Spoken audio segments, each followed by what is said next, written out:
തദ്ദേശ സ്വയംഭരണ തെരഞ്ഞെടുപ്പിലേക്ക് ഒരുങ്ങുകയാണ് ഇരു മുന്നണികളും, LDFും UDFും.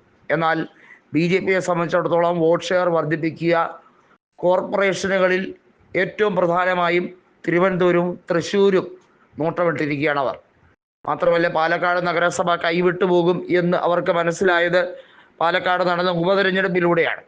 അവിടെ രാഹുൽ മാങ്കൂട്ടം ലീഡ് നേടിയെടുത്തു. പന്തളം നഗരസഭയും വളരെ വൈകാതെ കൈവളയിൽ നിന്നും കൈമോശം സംഭവിക്കുമെന്നും BJPക്ക് കൃത്യമായി മനസ്സിലായി കഴിഞ്ഞിരിക്കുന്നു. എന്നാൽ ഇവിടെ എടുത്തു പറയേണ്ടത്, ഇടതുപക്ഷത്ത് CPI കൃത്യമായും LDFിൻ്റെ കൂടെയല്ല. CPI പല സ്ഥലങ്ങളിലും സ്ഥാനാർത്ഥികളെ പ്രഖ്യാപിക്കുന്ന കാര്യങ്ങളിലേക്ക് പോകുമ്പോൾ അവരുടെ ജില്ലാ കമ്മിറ്റി കൃത്യമായി പറയുന്നത് പല കാര്യങ്ങളിലും CPIയുമായി സഹകരിക്കാൻ കഴിയുന്നില്ല എന്നുള്ളതാണ്.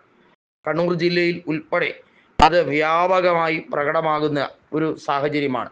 പാലക്കാടും അത്തരത്തിലാണ് സാഹചര്യങ്ങൾ.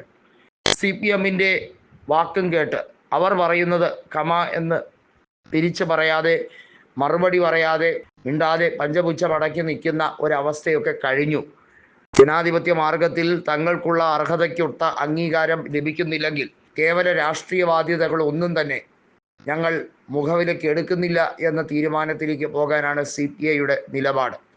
K. ഇസ്മായിൽ അടക്കമുള്ള നേതാക്കളെ പാർട്ടിയിൽ നിന്ന് സസ്പെൻഡ് ചെയ്ത നടപടിക്രമം പുനരാലോചിക്കണം എന്നാവശ്യപ്പെട്ടുകൊണ്ട് നിലവിൽ പല നേതാക്കളും രംഗത്ത് വരികയാണ്. C. ദിവാകരൻ അടക്കമുള്ളവർ തുറന്നടിച്ചിരിക്കുന്നു. മുല്ലക്കര രത്നാകരൻ തുറന്നടിച്ചിരിക്കുന്നു. രാജേന്ദ്രൻ എന്ന മുൻ റവന്യൂ മന്ത്രി തുറന്നടിച്ചിരിക്കുന്നു. അവരെല്ലാം ശക്തമായി പറയുന്നത് ബിനോയ് വിശ്വത്തിൻ്റെ നിലപാടുകളോട് തങ്ങൾക്ക് യോജിപ്പില്ല എന്ന് തന്നെയാണ്. ബിനോയ് വിശ്വം ഇതിനു മുമ്പ് ഇങ്ങനെയൊന്നും ആയിരുന്നില്ല. എന്നാൽ ഇപ്പോൾ പിണറായി വിജയൻ്റെ അനുസരണയുള്ള ഒരു സഖ്യകക്ഷി നേതാവായി അധപ്പതിക്കുന്നത് ശരിയായ രീതിയല്ല. CPIഎമ്മിന് ഉള്ളതുപോലെ തന്നെ CPIക്കും അഭിമാനമുണ്ട് എന്നും അത് ആരുടെ മുമ്പിലും പണയപ്പെടുത്താൻ ഞങ്ങൾ തയ്യാറല്ല എന്നും തുറന്നടിക്കുകയാണ്. CPIയുടെ സംസ്ഥാന സമ്മേളനം ഉൾപ്പെടെ കാര്യങ്ങൾ നടക്കുമ്പോൾ അതിൽ വലിയ തോതിലുള്ള ഒരു ചേരിപ്പോര് പ്രകടമായി തന്നെ ഉണ്ട്.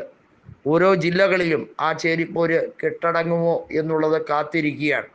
പക്ഷേ ചില കാര്യങ്ങളിൽ, ചില സന്ദർഭങ്ങളിൽ കോൺഗ്രസിൻ്റെ ദേശീയ നേതൃത്വവുമായി സഹകരിച്ച് മുന്നോട്ട് പോകുന്നത് കൊണ്ട് മാത്രമാണ് ഇപ്പോഴും CPIക്ക് ഏതെങ്കിലും രീതിയിൽ നിലയും വിലയും ഉള്ളതെന്ന് ദേശീയ നേതാക്കളായ D. രാജ ഉൾപ്പെടെയുള്ളവർ തുറന്നടിക്കുകയാണ്.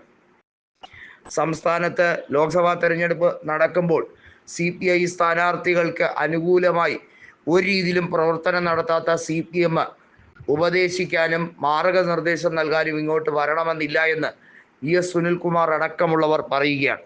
നമുക്കറിയാം, തൃശ്ശൂരിൽ VS സുനിൽകുമാറിൻ്റെ പരാജയത്തിന് കാരണമായത് CPIഎമ്മിൻ്റെ നെറികെട്ട രാഷ്ട്രീയമാണെന്ന് തുറന്നടിക്കാൻ അദ്ദേഹത്തിന് യാതൊരു മടിയുമില്ല എന്നുള്ളത് തന്നെയാണ്.